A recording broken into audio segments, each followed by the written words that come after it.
This is the unstationary kit. Okay, and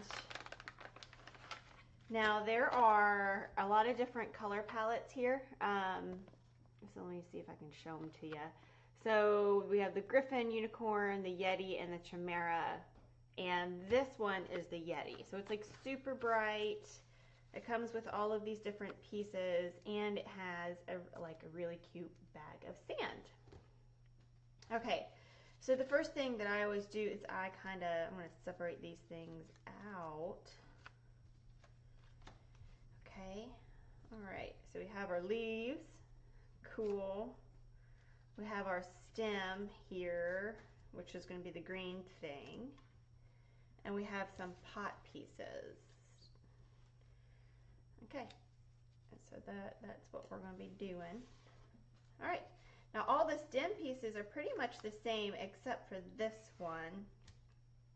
And the reason why that is because we were going to put the sand inside of it, like pour it out and put it inside. But what I'm thinking today, I had an idea. Actually, my mom had an idea. And I'm going to empty out some of the sand, because what I'm thinking is we can keep the sand in the bag as long as the sand's not like so much. So there we go. So we have like this much sand. And what I'm thinking is that if we kind of just wrap this up, we could probably put it in there and it won't go every single way. All right, sweet. So I'm going to go ahead and start making the stem. Okay. So every single time I do anything that has like a curve, I always like stretch the fabric or the fibers, right, with my fingers. All right. And you'll notice that within this, we have these little tabbies. And what that's going to allow us to do is that whenever we glue these together, so these are like cones, if you will. Whenever you glue them together, what's going to happen is that you can like put it on top, and it's going to sit there and give it a little bit of a break. So let me get this other one for you so you can see what I'm talking about. All right, so this is the one that we've already done. This one is the Griffin. And if you notice, there's definitely like this space in between, like this, and that is created by these little tabs. So it's super important to have those, because that is what gives us that line of depth. So I super love the Griffin. Beautiful, fun color palette. Okay. Whew. All right, so I have my glue. So let me know how you guys are doing. So there's a chat, just in case if you guys aren't familiar with it, and I definitely welcome your commentary, your conversation throughout this whole entire thing. I got my rag just in case if I get glue everywhere, because that, that happens. Alrighty. So there we go. All right, now I just absolutely love, I think that's one of the things that I love about paper, is that you can make things that you're really familiar with any color you want. And so, yeah, you've never seen a lime green, never seen a lime green thing before, but you know what? You don't need to. All right, so here's my idea. I'm just thinking I'm just gonna stuff this in here, and I'm just gonna call it a day, and it's gonna stay. Cool. I just wanted to make sure that it fit in the diameter there. So while I have that, I'm gonna go ahead and start making my pot. All right, so again, taking this, I'm gonna curl it, and I'm going to glue that onto the tab right there. So I always like to kind of fix and test it out before I put glue on it.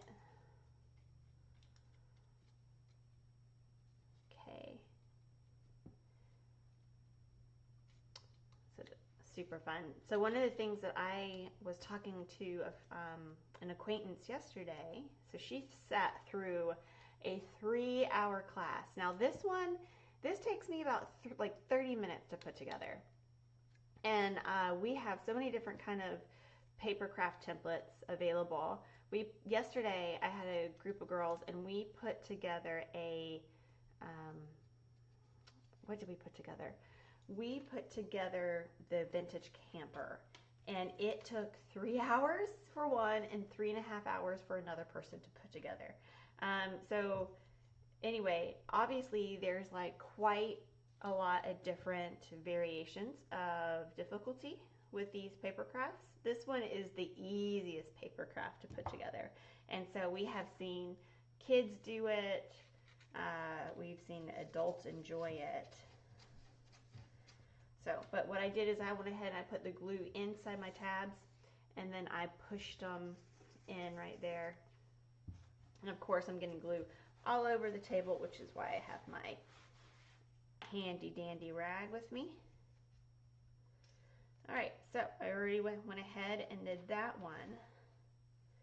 And so now I'm going to curl this just a tiny bit, as much as I can, really. And then I'm going to put glue on that tab and tab it right there. Okay. Sweet. And if you guys notice, I always keep my glue facing down, because that just helps me to make sure that like my glue is always ready, because otherwise it's just a big pain in the booty. Cool. And now I'm just gonna fold all these shutter tabs down. Now I can do one of two things. I can just quite literally glue that right there on top, or I can do what I did last time, which is, you know, put the glue there and put that glue on top of the shutter tabs. And that is what I'm going to do. So I'm going to hold it, and I'm like dabbing it. Okay, so I got a little bit of glue on all my shutter tabs. And now I'm going to push it down. Now I am getting glue on my fingers, so I'm going to use my craft rag to get all that up. Okay, so anyway, well, I hope you guys are doing good. I know that things are kind of crazy right now, but what's going on? Do you guys have a highlight from your day already, or from this week? I think my highlight so far is that we just put out a new new craft, which is the hot air balloon. And I already had somebody buy it, which is like, that normally doesn't happen. And like, normally it takes months for someone to buy a new one. Because I mean, this is a new business, and not a lot of people know about it. Not a lot of people understand that this is for adults instead of children. And sometimes it can even be overwhelming to put it together, because, you know, they've never done anything like this before. But I think with all the video instructions and stuff like that, it becomes a lot easier once people dive in, and that's what, at least that's what I hear. So, but anyway, I want to hear from you guys. I know there's a couple of you guys out there hanging out, because I can see the numbers. But I understand. If you don't want to talk, you don't have to talk. That is up to you. Okay, so you notice that this one has shutter tabs on the bottom, and the reason why it has shutter tabs on the bottom is because this one is going to be actually the one that we start with, that kind of starts bringing up the stem. So, but before I do that, I'm going to go ahead and glue my pot together. And one of the things in paper craft is that there's always a seam, right? So you want to make sure that the seams are always facing away from you. Like when you look at it, or like they're always lined up. So like my seams right here are lined up. So whenever I'm looking at it, I'll look at it from this side where there's no seams. Cool. All right, and now I'm going to go ahead and start building the trunk, which I'm super excited about. All right, so once again, I'm going to put the seams in the back. All right, and I'm putting this in there. Now, if you have like a pin or a dowel rod, this is just really helpful to get those, to push those things down in there. And then once that's in there really good, I'm going to go ahead and put my bag of sand in there. That's going to help me weigh it down. So I have my bag of sand. I'm going to kind of flatten it out. Ooh, there's some air in there. Let's get that air out.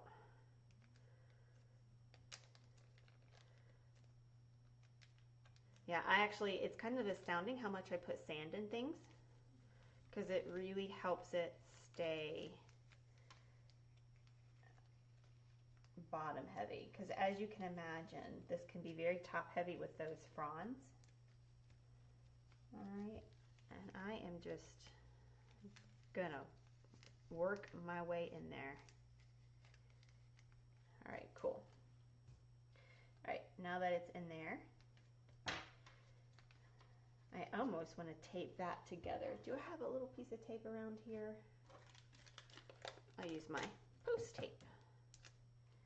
Just try to get that as small as possible.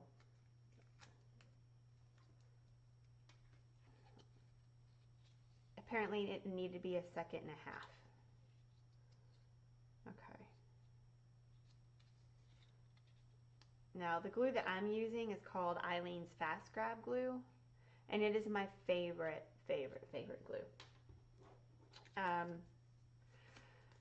So it is very thick, which is why I have it always pointing down. And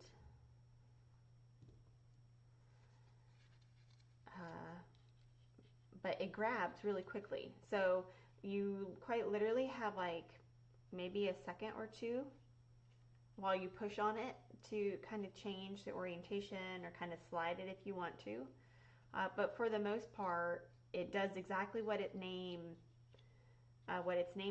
It fast grabs so you can move on quickly, which is what I really like to do, because I mean, as you can imagine, I mean, if it takes 30 minutes to 45 minutes to put together a palm tree, if it takes 3 hours to put together a vintage camper, as you can imagine, this whole thing kind of it's very time consuming, right? So having a glue that allows me to, kind of just stick and like move on, it's one that I'm gonna definitely come back to. So I like this one so much, I ended up buying 30 bottles, quite literally, wholesale, so the shop can sell it, because this is the glue. Like, I've done a lot of different workshops, and we've had people bring in glue. I've also had many different kind of glue, so just to let people kind of have their choice. And when I've seen people have their choice, they too go to this kind of glue. So it just seems like this is the one to go with. Okay. All right.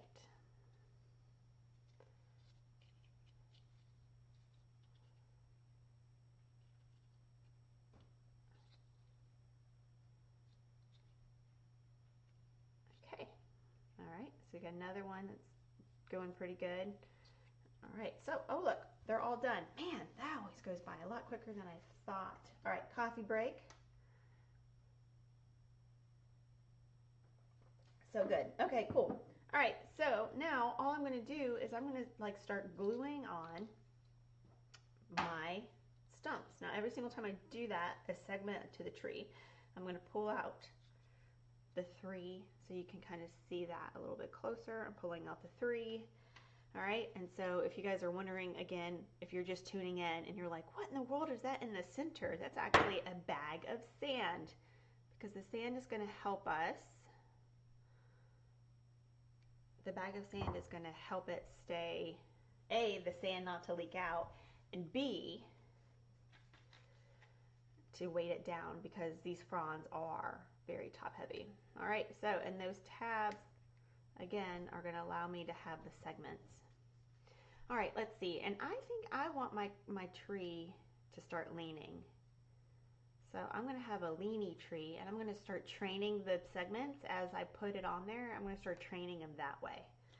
So that's what I really like about a lot of these paper crafts that I build out, is that I give flexibility to allow you guys to kind of make decisions as to how you want it to be. which is sometimes quite different than a lot of the crafts that are out there, right? Okay, so again, pulling out my 3, making sure that all my seams are away from me, and I'm going to start training it. Now, whenever I'm putting glue on the segments, I'm making sure, see how it's starting to turn that way. Oh, gonna be so cute. Okay. But generally speaking, whenever we put anything together, we just kind of become enamored with how cute it is, because everything is cuter in paper. I don't know why, but it is. I mean, look, everything is cuter in paper. It's so much cuter. Okay. So the next thing that I'm thinking about, the next craft kit that I'm thinking about putting together is a like triad of like succulents. And I think that would be really fun because of course it would still be in our fun color palette, because we have 4 to 5 color flows depending upon whatever it is. Anyway, I don't hardly have any of these palm trees constructed. I think I only have this one. Yeah, so it was time to create another one. Okay.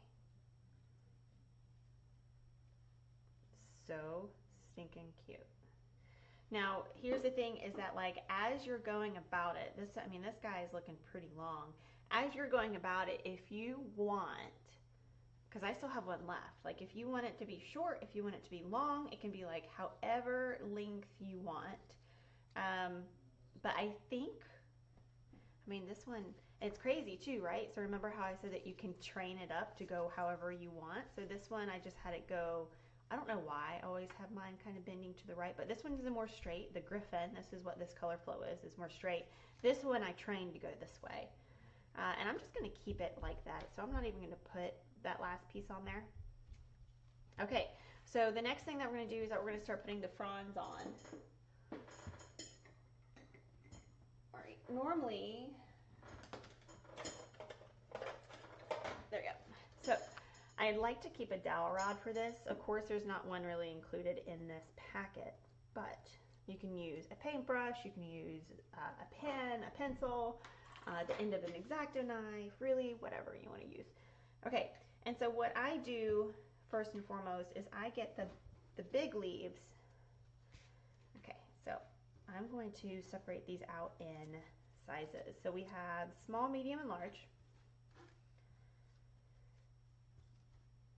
And you definitely want to work from, largest